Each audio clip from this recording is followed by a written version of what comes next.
Dans une nouvelle partie du cours, d'ailleurs, vous constatez que la couleur a changé.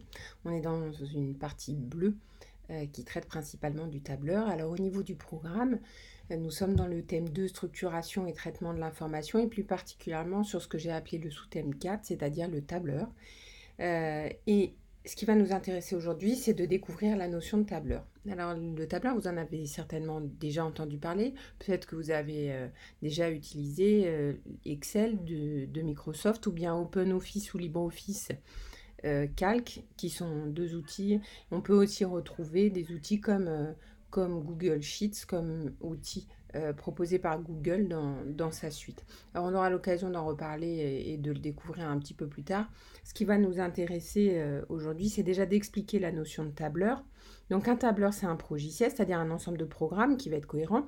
Et le fondement du tableur, c'est qu'il est capable de manipuler ce qu'on appelle des feuilles de calcul. Dans les feuilles de calcul, vous pouvez en voir sous vos yeux si vous regardez en bas à gauche de votre écran. Vous voyez qu'il est indiqué feuille 1, feuille 2, feuille 3. Ce sont différentes feuilles de calcul qui constituent le tableur. Donc chaque feuille de calcul est présentée sous la forme d'un tableau à 2 dimensions. Donc vous voyez qu'il y a des lettres qui sont utilisées pour les colonnes et des chiffres ou des nombres qui sont utilisés pour identifier les lignes. Initialement, le tableur était conçu pour effectuer surtout des tableaux, des calculs plus ou moins complexes. Souvent, c'était pour des calculs financiers. Et maintenant, il propose beaucoup d'autres fonctionnalités complémentaires. On verra des outils de simulation, des outils de statistiques, de construction de graphiques. Enfin, on verra que ce n'est pas uniquement des feuilles qui sont là pour réaliser des calculs. Dans ce qui suit, on va travailler, sur ce que vous voyez à l'écran, avec une version un peu ancienne d'Excel, qui est Excel 2007, mais c'est parce que c'est celle qui est installée au sein du lycée. Alors, on va voir quelques éléments de vocabulaire qu'il vous faut connaître. Alors, on a parlé déjà de la feuille de calcul. En fait, l'ensemble des feuilles de calcul que vous voyez sur votre écran constitue un classeur. Donc un classeur est constitué de plusieurs feuilles de calcul, enfin une ou plusieurs feuilles de calcul. Donc ici on voit que ce classeur, qui s'appelle classeur 1 pour l'instant, mais qu'on pourra renommer et qui portera le nom du fichier qu'on aura choisi. Ce classeur, il est constitué d'une feuille 1, d'une feuille 2 et d'une feuille 3. Donc ils seront pour l'instant totalement identiques et vierges puisqu'on n'a pas encore commencé à travailler. Une feuille de calcul, c'est donc un tableau. Ce tableau, vous voyez qu'il est constitué de cases. Et bien, ces cases, c'est ce qu'on appelle des cellules. Donc, chaque cellule va être identifiée par ses coordonnées. Par exemple, la cellule qui est entourée de noir, c'est la cellule de coordonnées E3. Vous voyez que d'ailleurs, dans la partie zone de nom, on verra le nom de la cellule ou des cellules qu'on aura sélectionnées à l'écran.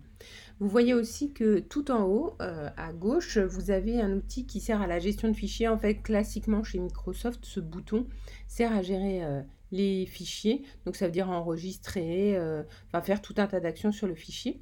Vous avez une barre de menu dans cette version d'Excel. Vous trouvez donc la zone de nom, une zone dans laquelle on va pouvoir écrire des formules. Alors, je vais revenir sur cette notion tout à l'heure. Bon, la cellule pour les coordonnées et puis les feuilles de calcul qui là aussi peuvent être renommées. Donc chaque cellule va pouvoir contenir des informations de différentes natures. Ça veut dire du texte ou des valeurs numériques ou alors des formules de calcul. Et puis, on pourrait y trouver aussi des images, enfin d'autres choses, parce que les feuilles de calcul se sont de plus en plus enrichies avec le temps. Donc une feuille de calcul, c'est un outil qui va pouvoir être utilisé pour présenter des données sous la forme de tableaux et ou sous la forme de graphiques. On verra qu'on peut générer des graphiques. Ça va permettre aussi, on l'utilise aussi la feuille de calcul pour le retraitement de données qu'on va extraire depuis d'autres applications. Donc ça aussi, on aura l'occasion de le voir, c'est-à-dire que d'autres applications nous auront fourni des données par le biais d'un fichier, par exemple, et on chargera ce fichier de manière à ce que les données intègrent le tableur.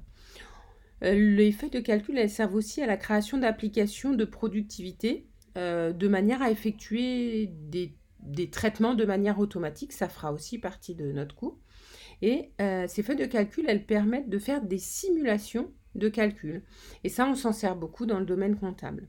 Donc, l'idée, c'est qu'on voit un peu tous les aspects de l'utilisation de ce tableur à travers les feuilles de calcul et puis à travers différents exercices.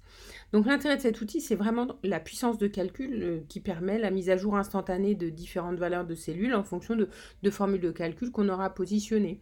Donc, on apprendra à créer ce qu'on appelle des simulateurs. Donc, il est nécessaire d'en faire l'apprentissage parce que il va falloir utiliser les fonctions de base du tableur, ça c'est assez classique, mais il va falloir aussi rechercher des fonctions, leur utilisation. Et vous allez aussi devoir apprendre à créer des commandes qui vous sont propres à travers l'utilisation de quelques éléments de programmation. Alors ça, ce sera plus sur la fin des chapitres. Alors, il existe, je vais revenir sur la notion de feuille de calcul qui est peut-être un peu abstraite pour l'instant. Donc, il est possible, dans une cellule, de ne pas mettre juste un chiffre ou un nombre, mais de mettre une formule de calcul.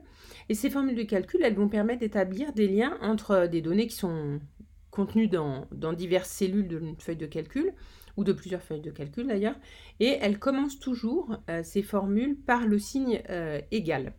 Donc ça signifie que, d'ailleurs vous en avez une à l'écran, que le contenu de la case B3 n'est pas 30. 30, c'est ce que vous voyez affiché et c'est en fait le résultat de la formule qui est B2 fois B7, sachant que vous ne le voyez pas là, mais la cellule B7 va contenir le taux de TVA. Donc on va appliquer la TVA au prix hors taxe.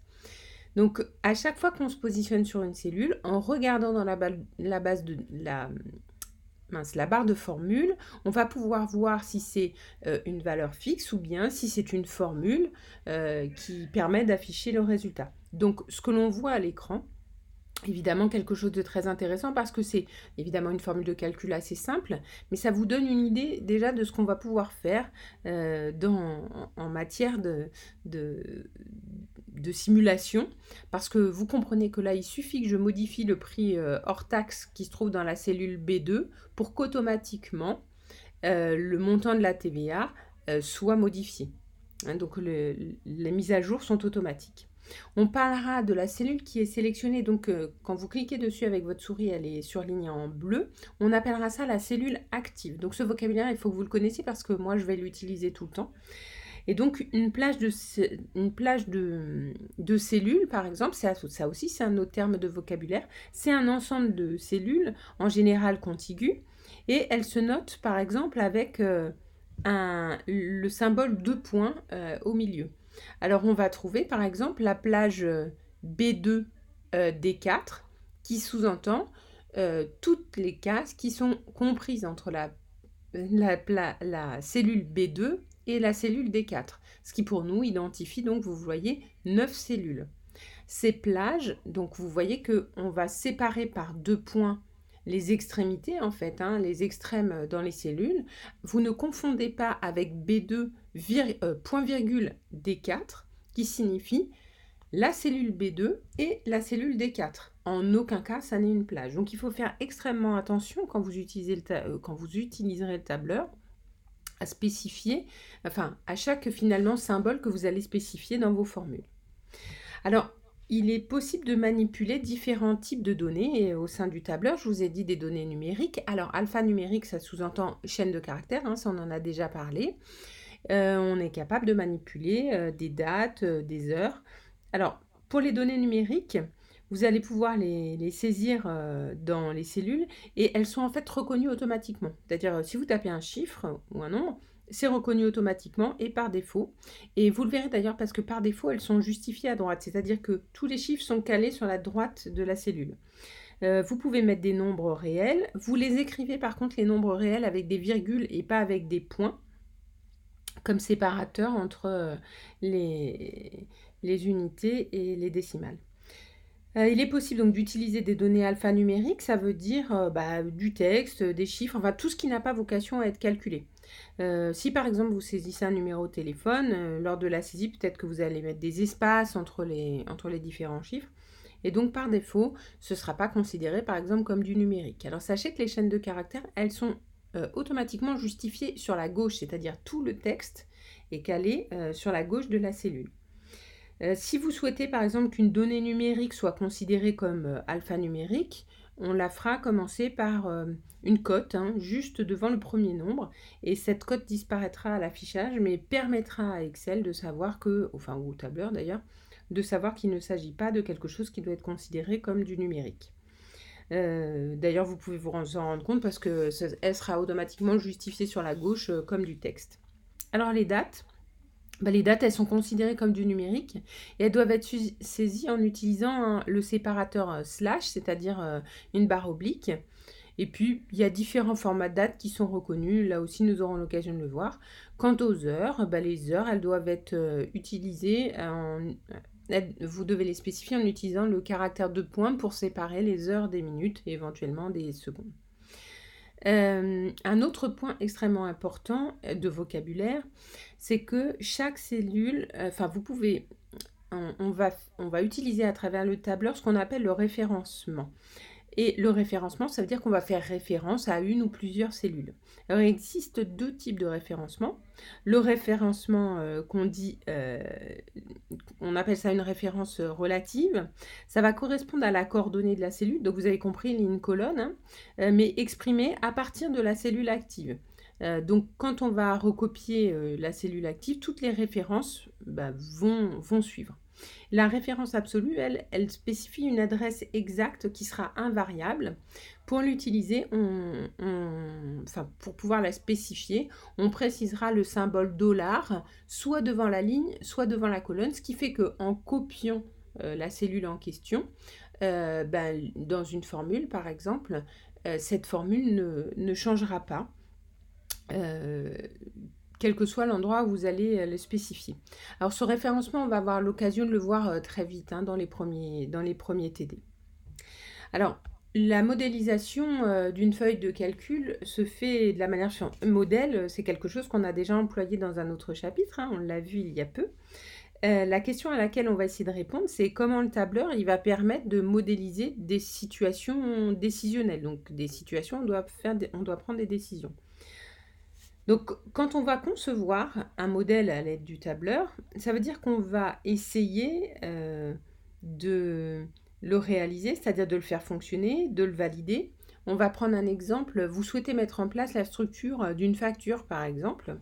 On va essayer de concevoir, en gros, le patron de cette facture qui devra fonctionner, quels que soient les chiffres ou les nombres que je vais rentrer.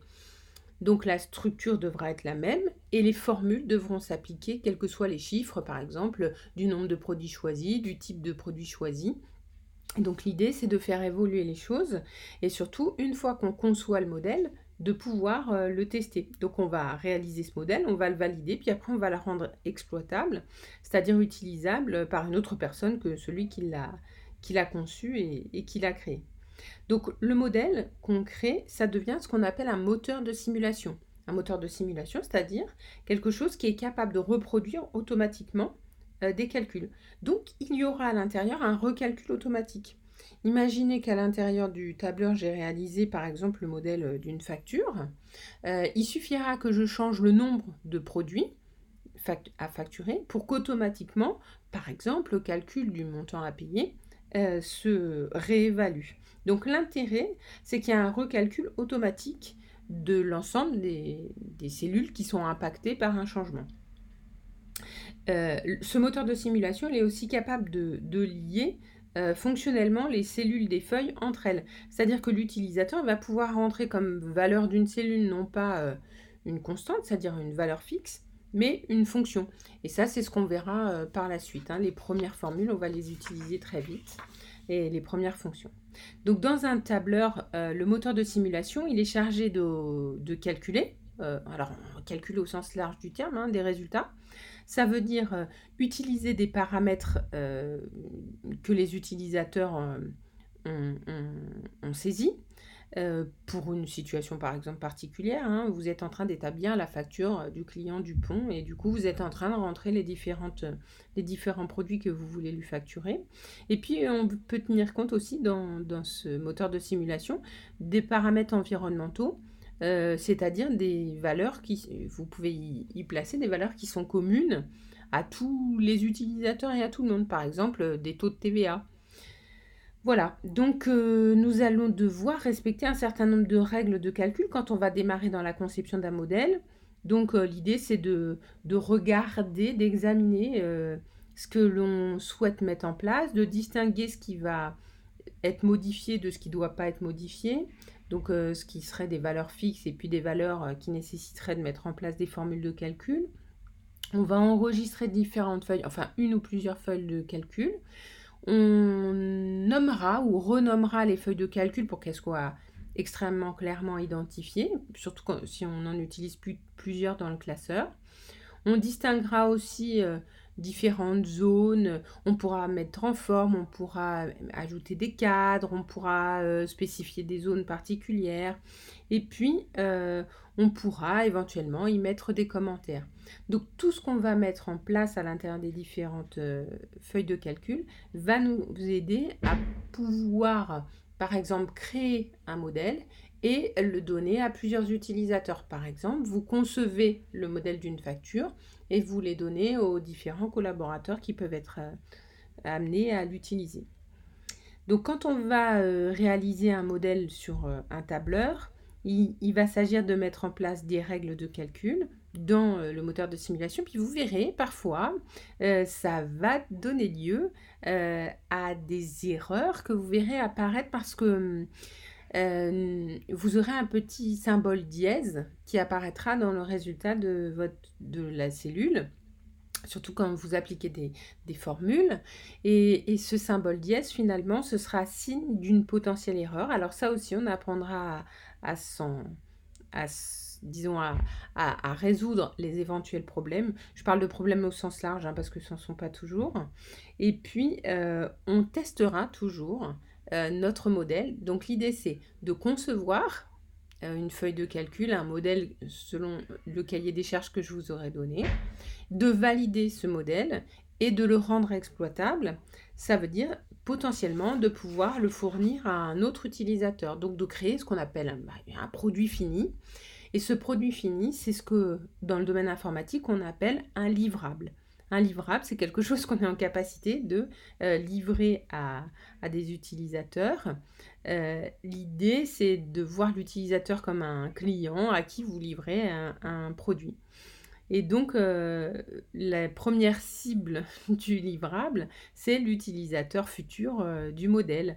Et lui, il pourra effectuer des simulations avec une facilité que vous lui aurez offerte par le biais de ce que vous aurez créé pour lui. Alors, nous, dans un cadre un peu plus modeste, dans les TD, on va se contenter de suivre un certain nombre de questions et de modifications que je vous demanderai de faire. En général, sur des feuilles de calcul qui sont déjà alimentées, vous ne partez pas de zéro, je vous fournis un cas et je vous demande de faire des modifications dessus. L'idée, c'est aussi que ces feuilles de calcul, elles puissent être mises à jour. Donc, ça veut dire de réaliser proprement les formules le plus proprement possible, de manière à ce que ces formules, elles puissent être prises par la suite par vous, mais aussi peut-être par quelqu'un d'autre. Donc il faudra que ce que vous allez y mettre soit suffisamment clair et lisible, pour que cette feuille de calcul, elle puisse évoluer dans le temps. Donc on va découvrir sous peu comment mettre en œuvre tout ça.